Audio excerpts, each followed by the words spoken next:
Today I'm going to show you how to make a maxi skirt.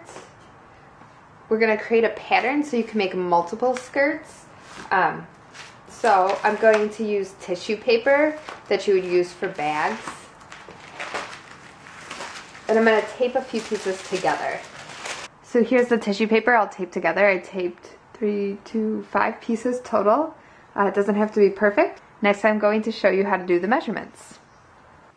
To do the measurements, you're going to need a soft tape measure and then a pad of paper or piece of paper and a writing utensil to write down the measurements. The first measurement that we're going to do will be the length of the skirt. You may need a friend to help you with this. So you're going to go up to the top of where you wear your pants, and then you're going to go to the floor. I usually step on my tape,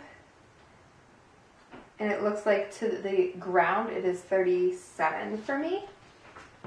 So I'm going to write that down.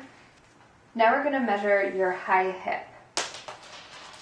So this is truly your hip down here around the fullest part of your body.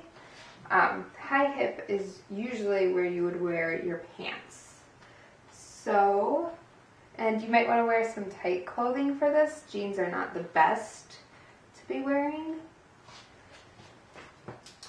So then I'm going to say high hip and then the measurement. Most hems, you can look at skirts and dresses that you have for your hem opening and measure from side seam to side seam to see. I have done that, and my skirt openings are about 33. I want a little bit more streamlined, so I'm going to bring it down to 30 inches. So my hem opening is going to be 30. Look to see what you think would work best for you. Measure some of your skirt openings, again, from side seam to side seam. Don't measure the entire circumference of it, and see what works best for you. Let's make the pattern. To make the pattern, you are going to want a flat ruler, something heavy duty that you can trace. A yardstick would be great. All I have is this tape measure, so I'm going to try and make do with this. But what you're going to want to do is just make a straight line right down the center.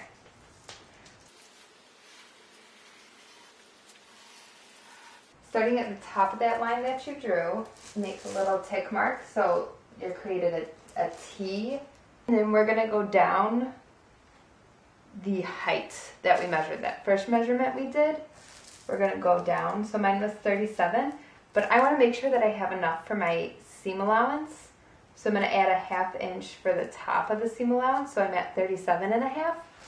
And then I'm going to add another 1.5 inches to make sure that I have enough for the hem. I like my skirts long and touching the ground, so I'm going to go to 39. So I'm going to make another mark there. So I have a T at the top and a T at the bottom now. And I'm only going to do half of the skirts, and then this will be a place on the fold.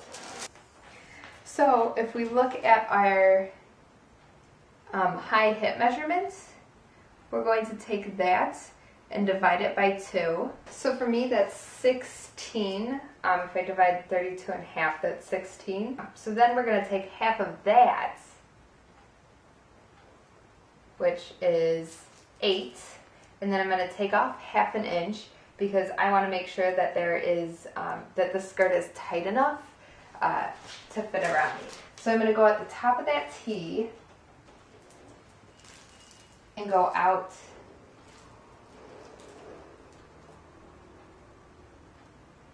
to 7.5 and make a little T mark again. The hem opening that I'm doing is 30 inches, so that's the entire front, and then I'm going to take half of 30, which is going to be 15. So I'm going to go out from my bottom T mark 15 inches. And make sure it's as straight as possible.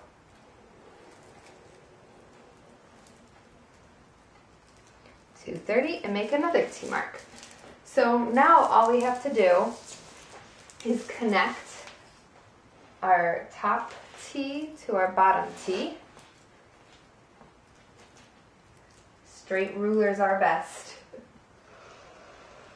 And we're just going to make a straight line, connecting those two together.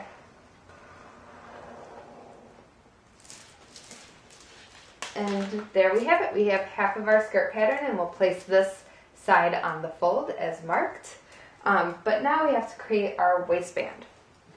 So that's going to be really easy. I'm going to do this one also on the fold. So that measurement that I did was 7.5. So I'm going to draw a line out 7.5 inches.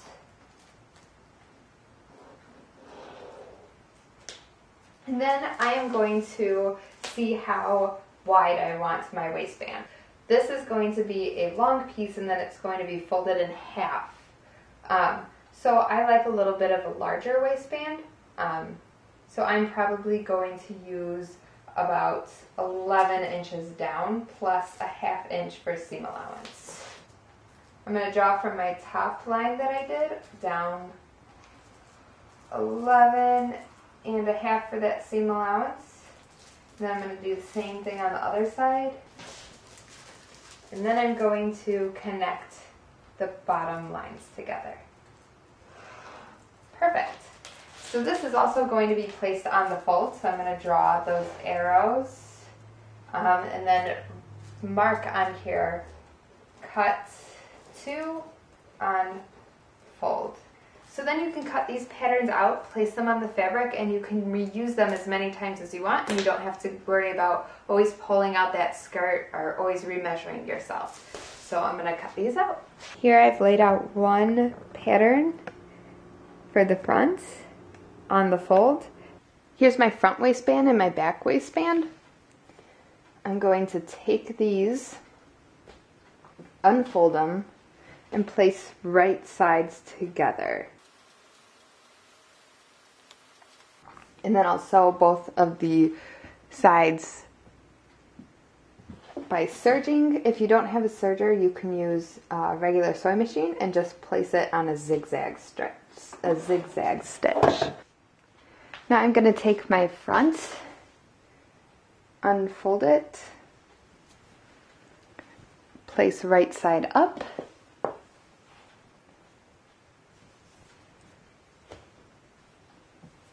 there we go, and then I'm going to take my back pattern and place right side down so that the right sides are going to be together.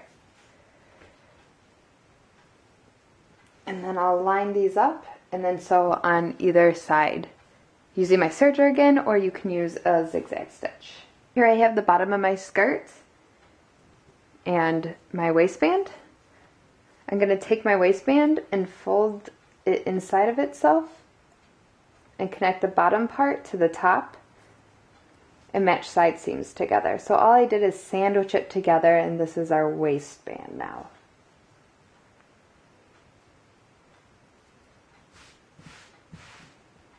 So make sure everything matches up, and then you have the waistband, and we're going to sew the waistband together. So this skirt's still inside out, and I'm just going to take it, tuck my waistband around it, match the side seams up, and then I'm going to stitch around the circumference of the skirt. I finished my skirt. It's a great full-length maxi skirt, great for the summer with a directional print. Has a great waistband, and it definitely stays up. Thanks for watching my video. If you're new, please subscribe. Check out my other videos down below. If you're a subscriber already, please send me the pictures of the projects that you've completed, and I'd love to share them out after any of the videos. Thanks for watching. See you next time.